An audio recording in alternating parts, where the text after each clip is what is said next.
प्रवेश परीक्षा और परिणाम, प्रवेश परीक्षा और परिणाम। तो ये जो डिस्क्रिमिनेशन जो हो रहा है स्टूडेंट के साथ, वो ना हो, और जो प्रशासन हमारे जो समस्याएं हैं उनका हल निकाले। दिल्ली विश्वविद्यालय का प्रशासन भ्रष्टाचार की नींद में इस प्रकार से हो गया कि हमारी मांगों को सुनने तक नहीं आया। तो हमारा ये धरना जब तक हमारी बची हुई मांगों पूरी नहीं हो जाती, दिल्ली विश्वविद्यालय प्रशासन के खिलाफ हमारा ये धरना निरंतर चलता रहेगा। नमस्कार साथियों, आप देख रहे हैं न्यूज़ जनहित। मैं हूं आपका दोस्त जयवेंद्र सहगल, और आज मैं इस वक्त मौजूद हूं नॉर्थ कैंपस पे दिल्ली यूनिवर्सिटी के। और अभी 21 जुलाई को जो यहां पर एबीवीपी की तरफ से जो है छात्रों के लिए छात्र अधिकार मार्च निकाला गया था, वो इसलिए निकाला गया क्योंकि जो स्टूडेंट्स की बेसिक नीड्स थी उनको पूरा नहीं किया जा रहा था। जैसे कि फ़ीस में बढ़ोतरी होना, उनके लिए हॉस्टल्स के लिए एक नियम लाया गया था कि उसको पूर्ण तरीके से लागू किया जाए। लेकिन छात्र लोग जो थे वो काफ़ी नाराज़ थे दिल्ली यूनिवर्सिटी की इस लापरवाही से और ऐसे कानून लाने से। तो इसीलिए एबीवीपी ने जो है ये ज़िम्मा उठाया कि उनको जो है छात्रों के लिए, और जो न्यू फ्रेशर्स आ रहे हैं, जो इस साल न्यू एडमिशन ले रहे हैं बच्चे, उनको कोई बेसिक नीड्स के लिए उनको प्रॉब्लम ना हो, तो उनके लिए जो है मार्च निकाला गया। अब 21 जुलाई से लेके आज 24 तारीख है, और आज 24 मतलब चौथा दिन है आज इस प्रदर्शन का। और आज यहाँ पर जो है हवन का जो है यहाँ पर आयोजन किया गया है एबीवीपी की तरफ से। और उनकी मांगे जो हैं, उनकी मांगों को लेकर, मांगों के पूरा होने तक जो है यहाँ पर जो है ये पूरा मार्च दिखाया जा रहा है। और मैं आपको आप अंदर चल के मैं आपको दिखाता हूँ कि हवन की तैयारी की जा रही है अंदर, और हवन शुरू होने वाला है इधर, देखिए।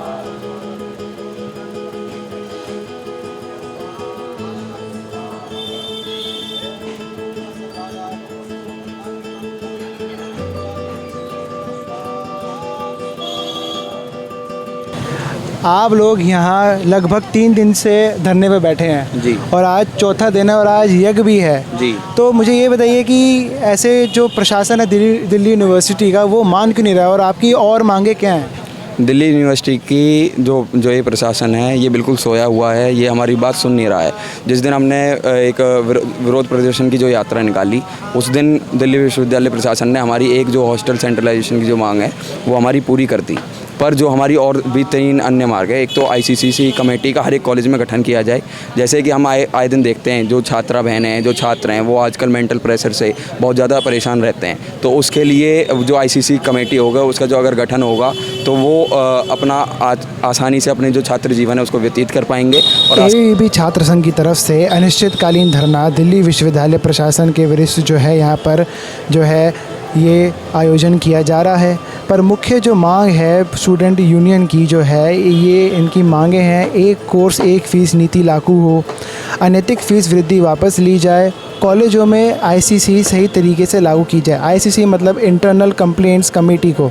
और यहाँ इसी को लेकर जो है एबीवीपी का गुस्सा दिल्ली यूनिवर्सिटी के प्रशासन पर फूटा पड़ा है। आप मेरे इधर देख सकते हैं जैसे कि यहाँ पर हवन की जो है पूरी तैयारियाँ शुरू हो चुकी हैं, और लगभग जो है हवन यहाँ शुरू ही होने वाला है।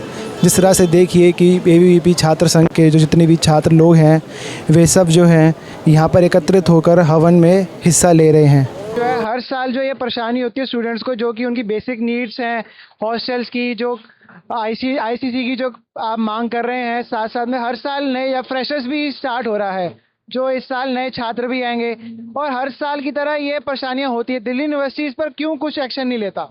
देखिए, दिल्ली विश्वविद्यालय दुनिया का सबसे बड़ा विश्वविद्यालय है और प्रसिद्ध विश्वविद्यालय है।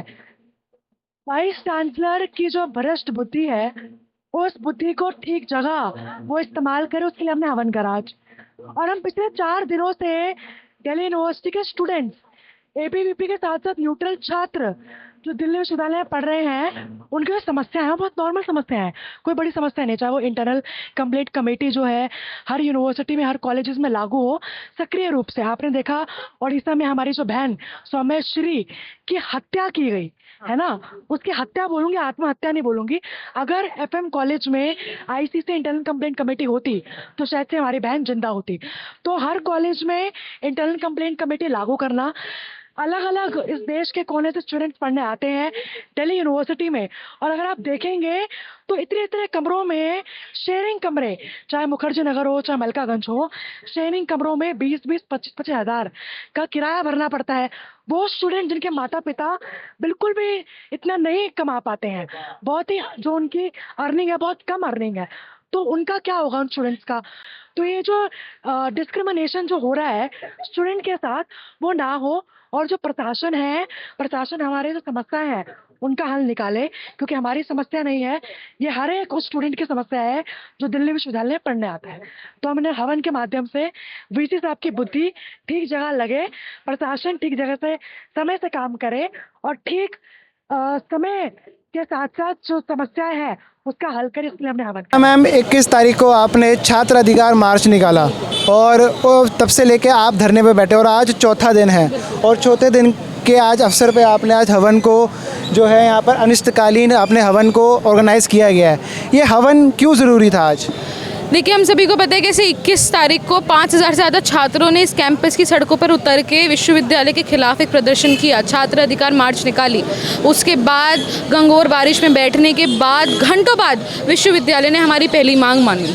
पर अब चौथा दिन है अनिश्चितकालीन हमारी इस प्रोटेस्ट का, एंड स्टिल बाकी की 3 मांगों पे विश्वविद्यालय प्रशासन मौन है। इसका मतलब उनकी बुद्धि भ्रष्ट हो गई है, चाहे वो करप्शन हो, चाहे वो इग्नोरेंस हो, चाहे वो नेग्लिजेंस हो। इनके चलते उनका ना काम करने की इच्छा है ना नियत है। उसी भ्रष्ट बुद्धि को शुद्ध करने के लिए आज ये बुद्धि शुद्ध का यज्ञ हुआ है, और मेरी मनोकामना है भगवान से कि इस यज्ञ के माध्यम से ही शायद विश्वविद्यालय प्रशासन में बैठे हुए हर एक व्यक्ति की बुद्धि खुल जाएगी, शुद्ध हो जाएगी, और वो समझ जाएंगे कि दिल्ली विश्वविद्यालय उसके स्टूडेंट्स का है और यहाँ पर स्टूडेंट सेंट्रिक बातें ही होंगी। नहीं कर सकते तो अपना पद छोड़ दें, अपनी कुर्सी छोड़ दें। हम काबिल लोगों की अपेक्षा रखते हैं और काबिल लोग ही दिल्ली विश्वविद्यालय प्रशासन में चलेंगे।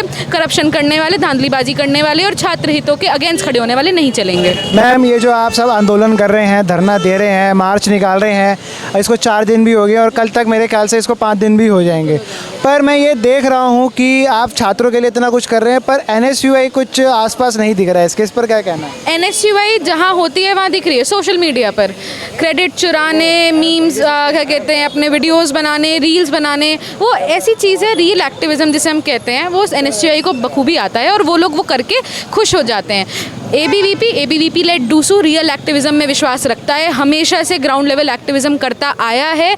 क्रेडिट चोरी करने वाले, रियल एक्टिविज्म करने वाले टिकटॉकर रोज़ वीडियो बनाते हैं कि सेंट्रलाइज हॉस्टल एलोकेशन हमारी वजह से हुआ, पुलिस बूथ हमारी वजह से लग गया, पर उनका एक्टिविज्म उन रील तक ही सीमित है। डिसीजन आने के बाद उनकी PR टीम एक्टिव हो जाती है, पर वो जो प्रोसेस, वो जो संघर्ष रहता है, वो डिसीजन लाने का, वो ABVP और ABVP लेड डूसू ही करता है, और ये विश्वविद्यालय का हर स्टूडेंट देख रहा है कि जिस स्टूडेंट की डेथ हुई, जिसका सुसाइड हुआ और काफ़ी बड़ा बवाल उठा, क्या इस पर दिल्ली यूनिवर्सिटी की लापरवाही है? देखिए, जो उसके समझ में आया, वो चाहे उनका व्यक्तिगत विषय हो चाहे कुछ भी विषय हो, पर दिल्ली विश्वविद्यालय के अंदर कोई छात्र पढ़ रहा है, वो दिल्ली विश्वविद्यालय की जिम्मेवारी है।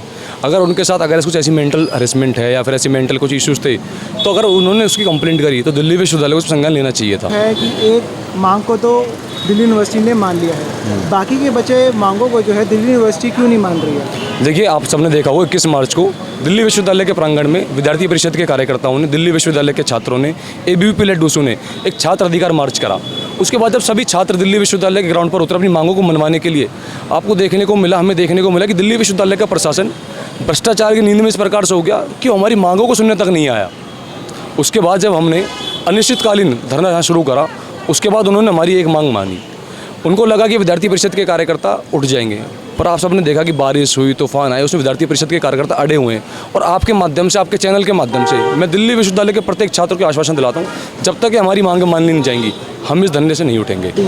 पर मैं ये देख रहा हूँ कि कुछ जैसे आपका ये 21 तारीख से शुरू हुआ है, आज 4 दिन हो चुके हैं, NSUI कुछ मेरे को यहाँ दिख नहीं रहा है, ये इसकी क्या वजह है? देखिए, क्या है, वो लोग बरसाती मेंढक हैं, तो क्या है कि अब बरसात का सीज़न चालू होया ही है, चुनाव आया ही है, चुनाव उनके लिए बरसात है, तो वो लोग अभी मैदान चुनाव में जब घोषणा हो जाएगी, कॉलेज खुलेंगे, वो लोग तभी मैदान में आएंगे। वो बरसाती मेंढक हैं और क्या छात्र अधिकारों से उनको कोई लेना देना नहीं है। उनका काम है आना, चुनाव लड़ना और फिर अपने घर जाके सो जाना। साल के 12 महीने में से सिर्फ 1 महीने का एक्टिविज्म NSUI करती है, वो भी सिर्फ चुनाव लड़ने का। बाकी 11 महीने छात्र अधिकारों का क्या हो रहा है उन्हें कुछ नहीं पता। देश के अंदर छात्रों को कहाँ संगठनों की आवश्यकता है NSUI को कुछ नहीं पता। NSUI की तरह अन्य छात्र संगठन भी AISA, SFI, ये सब चद्दर तान के सो जाते हैं और सिर्फ 1 महीना जब चुनाव आता है तब उठते हैं और फिर छात्र हितों का ढिंढोरा पीटने के लिए विश्वविद्यालय की सड़कों पर उतरते हैं। जी सभी को नमस्ते, मेरा नाम प्रबल प्रताप सिंह है। मैं दिल्ली विश्वविद्यालय लॉ सेंटर 1 का छात्र हूँ। जैसा कि आपने अभी बताया, 21 को हमने छात्र अधिकार एक मार्च निकाला था। इनमें हमारी 4 प्रमुख मांगें थी, जिसमें से जो हमारी PG हॉस्टल्स हैं उनके लिए सेंट्रल एलोकेशन फॉर्म निकले। यानी मैं भी एक प्रवासी छात्र हूँ, मैं रहने वाला मूलतः बलिया उत्तर प्रदेश का हूँ, तो मैं वो चीज़ समझ सकता हूँ कि जब 1000 किलोमीटर दूर से कोई छात्र आता है तो उसके लिए यहाँ पर रहने की कितनी दिक्कत, कितनी समस्याएं होती है। क्योंकि यहाँ पे जो रेट है, जो आपके रेंट हैं, वो बहुत ही ज़्यादा है। मतलब 35,000, 40,000, 25,000। और जो एक आम छात्र आता है, क्योंकि एक जो विद्यार्थी होता है वो अमीर या गरीब नहीं होता, एक विद्यार्थी होता है, तो 25,000, 30,000 सब कोई एक मध्यम वर्ग से आता है, कोई गरीब वर्ग से आता है, कोई ऊंचे वर्ग से आता है, तो अफोर्ड नहीं कर पाता। ये हमारी एक मांग थी, जिसे उसी दिन जो प्रशासन ने उसी दिन इसे मंजूर किया। जो हमारी दूसरी मांग थी वो थी कि जो सेंट्रल एलोकेशन, जो हमारे 1 कोर्स 1 फीस थी, यानी जो हमारी PG कोर्सेज़ हैं उनके लिए 1 कोर्स 1 फीस लागू की जाए। इसमें हमारी मुख्य ये चीज़ थी कि जैसे यहाँ पे अलग अलग कॉलेजेस हैं, कॉलेजेस में विभिन्न कोर्सेज़ हैं, उनमें जो PG कोर्सेज होते हैं उनकी क्लासेस डिपार्टमेंट में लगती है। लेकिन अगर मैं आपको एग्जांपल देता हूँ हिंदी ऑनर्स का, अगर मैं हंसराज में हिंदी ऑनर्स की फ़ीस 25,000 है, तो यही हिंदू में आके वो 35,000 हो जा रही थी।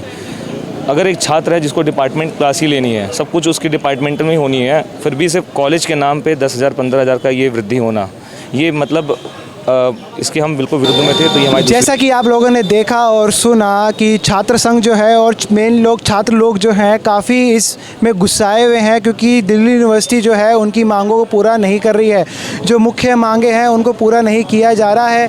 पर अब देखना होगा कि क्या दिल्ली यूनिवर्सिटी इन मांगों को पूरा करेगी। क्या दिल्ली विश्वविद्यालय का प्रशासन ABVP छात्र संघ के सामने झुकेगा या नहीं झुकेगा, ये तो आने वाले कुछ दिन ही बताएंगे। तो आगे और ऐसी खबरों के लिए देखते रहे न्यूज़ जनहित। मैं जयवेंद्र सहगल मिलता हूँ आपसे अगली वीडियो के साथ।